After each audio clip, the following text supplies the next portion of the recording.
Video में जो आप दृश्य देख रहे हैं ये वकोला वार्ड 89 के दृश्य हैं। मिलिंद नगर आपके सामने है, गांव देवी मद्रासवाड़ी भी आप देख सकते हैं, शिव सुंदर चौल, मागरीवाड़ा।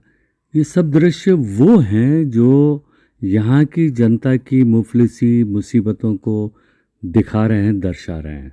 और ये है यहाँ की मनपा, मुंबई की जो महाराष्ट्र की हमारी महानगर पालिका की जो व्यवस्था है वो किस तरीके से लोगों का ध्यान रखती है, जो नागरिक सुविधाओं का उनको जो अधिकार मिला हुआ है उसको किस तरीके से ये मेंटेन करते हैं। वार्ड 89 वकोला आप देखिए, यहाँ पर लोगों का जीवन निर्वाह किस तरीके से होता होगा।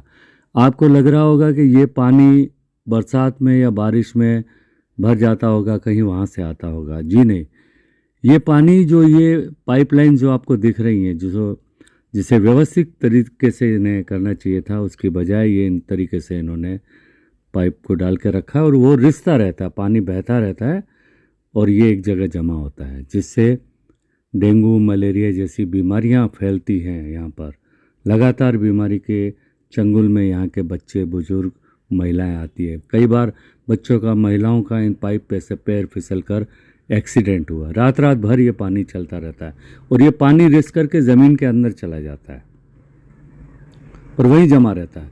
तो एक जगह से पानी जाता है, दूसरी जगह से निकलता है। और पीने के पानी की तो व्यवस्था आप पूछिए ही मत। ये आज हम किस सेंचुरी में जी रहे हैं आप देखिए, आधुनिक सेंचुरी में, और ये व्यवस्था है। ये बता रहे हैं यहाँ पर सुभाष चौहान है, जो सुभाष सावंत जी, जो एक्स यहाँ पे कॉरपोरेटर भी रहे हैं, और वो बताने की कोशिश कर रहे हैं कि ज़मीन के अंदर रिसता हुआ ये पानी, ये जो बिजली का बोर्ड लगा है, इलेक्ट्रिसिटी का बोर्ड लगा है, नीचे कहीं कोई वायर अगर उसको छू गई तो आप सोचिए पूरे परिसर के अंदर बिजली का करंट फैल सकता है। ये पानी तो लगातार चलता है हर सीज़न में, बारिश में तो इससे डबल मुसीबत का पहाड़ खड़ा हो जाता है। यायचं बाहेर यायचं काय पण ते सकाळ सुद्धा नाही, पण थोडं बाहेर यायचं जरा, घरात बसून फिरत या आता बघायला हे बघा हे। अब सवाल ये उठता है कि ऐसी स्थिति क्यों है। लोग वोट देते हैं, चुनाव होते हैं, नगर सेवक भी आते हैं, एमएलए एमपी बनते हैं, लेकिन अपने इलाके में वो लौट कर फिर नहीं आते। यहाँ के आम लोगों की सुध नहीं लेते, जिन्होंने आपको चुन के भेजा है। उनकी स्थिति देखिए किस तरीके से रह रहे हैं। ये पाइपलाइनें बिछी हैं, इस पर बारिश में लोगों का पैर फिसल कर कितने अपघात हो गए, कितनों के सर में चोट लगी, कितने अस्पताल में पहुंच गए, कितनी शिकायतें भी हुई होगी। लेकिन यहाँ मनपा प्रशासन के कान के नीचे जूं नहीं रेंगती है, कुंभकर्णी नींद में सो रहे हैं, क्योंकि उनको तो पड़ी नहीं है। उनकी पगार मिलती है, उनका फंड मिलता है, ठेकेदारी मिलती है, सब आराम से चल रहा है। अगर तकलीफ है तो आम लोगों की है, और इसी तकलीफ के चलते वो चुनते हैं अपना नेता, ताकि अगली बार वो शायद यहाँ कुछ अच्छा हो जाए, इस उम्मीद से वो लोग वोट करते हैं। लेकिन ये उम्मीद, भले चांद पे पहुँच जाओ, सूरज पे पहुँच जाओ, या और कोई आप उपलब्धियाँ हासिल कर लो, लेकिन आम नागरिकों की तकलीफ़ों को इस तरीके से बढ़ावा ही मिलेगा, कम नहीं होने वाली है। आखिर इसका रास्ता क्या है, इसका इलाज क्या है? क्यों मनपा प्रशासन, मुंबई की जो मनपा प्रशासन है, विश्व की, महाराष्ट्र तो छोड़ो, हिंदुस्तान भर की सबसे धनाढ्य यहाँ की ये मनपा की जो व्यवस्था है वो है, बहुत फंड है यहाँ मुंबई में, क्यों नहीं आम लोगों पे खर्चा किया जाता है? क्यों ऐसी दुर्दशा अपने इलाके के नगर सेवक देखते रहते हैं और वोट लेने के बाद 5 साल बाद वो लौट करके आते हैं, और आते ही वो लॉलीपॉप देते हैं, हम इस बार ऐसा कर देंगे, हम वैसा कर देंगे, लेकिन करते कुछ नहीं है। यहाँ के जो बच्चे हैं वो छोटी उम्र से, 5 साल की उम्र से 35 साल के, 40 साल के हो जाते हैं। उनकी स्थिति यही है, देखिए किस तरीके से। हाँ, ज़रूर सुभाष सावंत, अनिल वर्मा और फर्नांडिस, ऐसे कुछ यहाँ के नगर के समाज सेवक हैं, वो कोशिश करते रहते हैं कि भाई कुछ अच्छा हो जाए लोगों के लिए, आम लोगों के लिए। लेकिन बिना पावर के कुछ होता नहीं है, और जो पावर में है वो सिर्फ पैसा बटोरने के सिवाय और कुछ नहीं करते हैं। आखिर इसकी शिकायत कहाँ की जाए, किससे कहा जाए। मुख्यमंत्री अपने उसमें प्रोग्राम में बिजी हैं, उद्घाटन करने में बिजी है, अपनी लड़ाई में बिजी हैं, और नगर सेवक और यहाँ के जो एमएलए हैं वो अपनी अगली चुनावी रणनीति में लगे हुए हैं।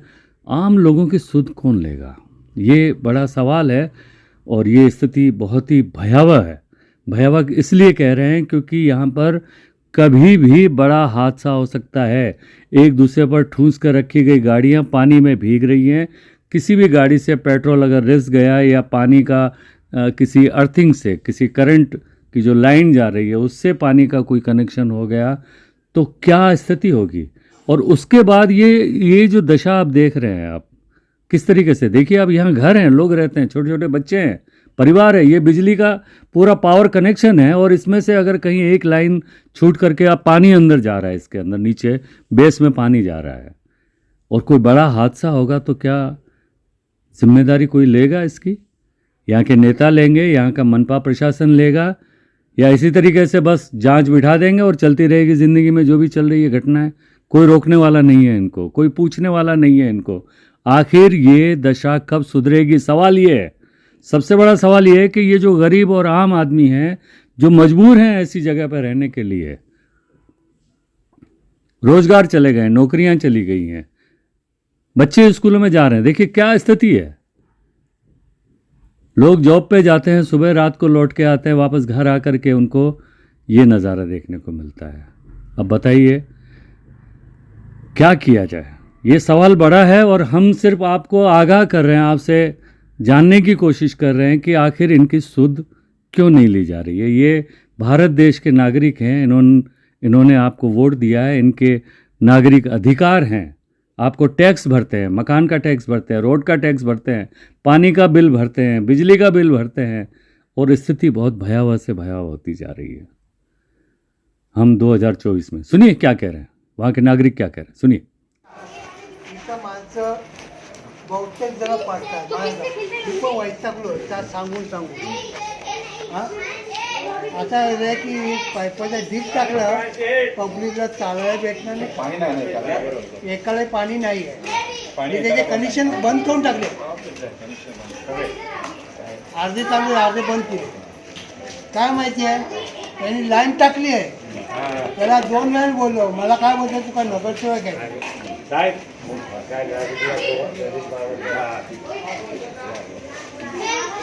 मी त्याला इमानदारी विचारलं पाहिजे, हां काय इथं मुलगा आहे काय परिचय घेतो, पैसे हवे तेवढे घेतोय, हे पाईप बुजवत समजला, बोलला तर उद्योग तो माझा आता आम्ही काही ठिकाणी आता त्या ठिकाणी आहे, काही लोकांना अजिबातच चालू आहे, हां ते मान्य तो सोल्युशन करणार आणि तो जो तुमचा जो विषय बोलता ना तो बंद करू शकतो, तर त्याचे परिणाम फार वेगळे होतात। काय माहिती आहे, ऐका मी पाईप टाकल्याबद्दल काय नाही, काय माहिती आहे जेवढी लाईन टाकतात ना तेवढं केलं पाहिजे व्यवस्थित। एवढं काय माहिती काय माहिती आहे, लोक येणारे जाणारी आहे, पब्लिक हा मेन रस्ता आहे, पडायला होते आणि किती लेडीज लोक पडतात,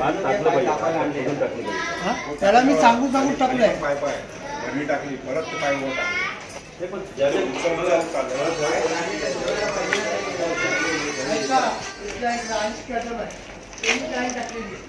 भावाने पैसे लोकांना येते जे पैसे दिले तो पण कनेक्शन बोलला तर उद्योग आहे, रागवण नका,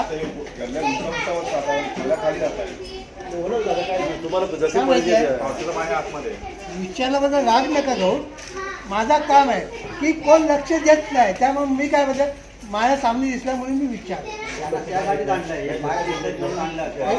इकडची लोक त्याला कोण बोलत नाही, त्याचा फायदा घेते, तो सोल्युशन करा आणि तो जो तुमचा जो विषय होता ना तो बंद करू शकतो, तर त्याचे परिणाम फार वेगळे होतात। काय माहिती ऐका टाकल्याबद्दल काय नाही, काय माहिती आहे जेवढी लाईन टाकतात ना तेवढं केलं पाहिजे व्यवस्थित। एवढं काय म्हणजे लोक येणारे जाणारे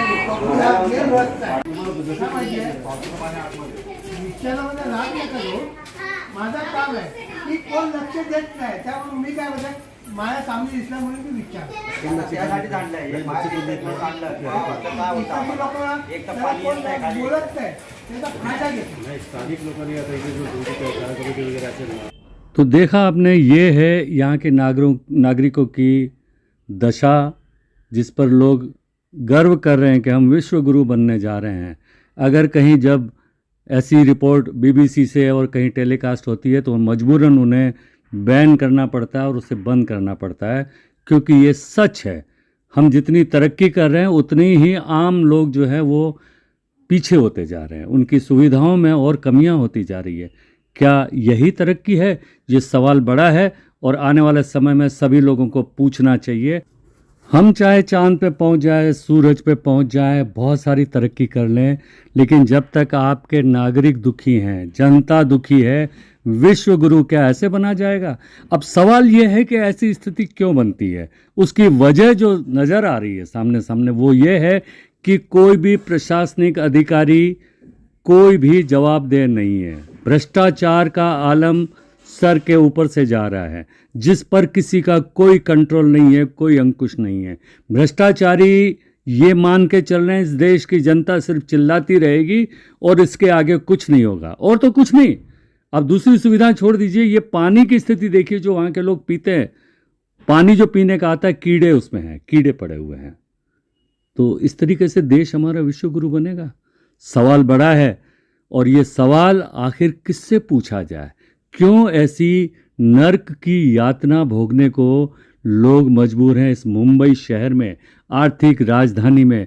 ये जनता को भी सवाल अपने नुमाइंदों से पूछना चाहिए, और ज़रूर पूछना चाहिए। पूर्व नगर सेवक सुभाष सावंत जी के साथ प्रदीप ठाकुर, धोंडुआ दावड़े, अमन गुप्ता, अनिल वर्मा, अनिल गावड़े व सारे कार्यकर्ता मिलकर यहाँ के लोगों की मदद करने की लगातार कोशिश कर रहे हैं। एमबी न्यूज़ के लिए मैं राजेश शर्मा। चैनल को सब्सक्राइब, लाइक, शेयर ज़रूर करें, ताकि प्रशासन में बैठे बहरे लोगों तक जनता की आवाज़ पहुंचाने में मदद